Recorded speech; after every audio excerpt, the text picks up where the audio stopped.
Welcome to Penrose Learning, where we make understanding easy. In this video, I will show how to change 2017 Honda Accord windshield wipers.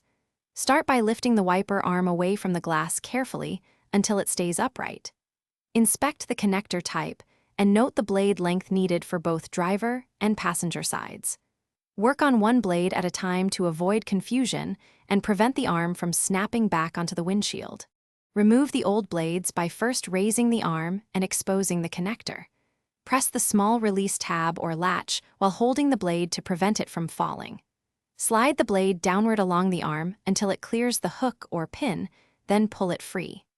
Inspect the arm for corrosion or bends and wipe the windshield area to remove dirt before installing the new blade assembly.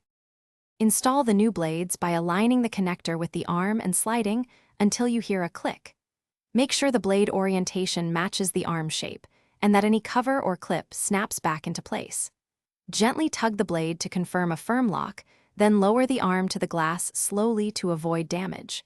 Finish by running the wipers once to ensure even contact and smooth operation.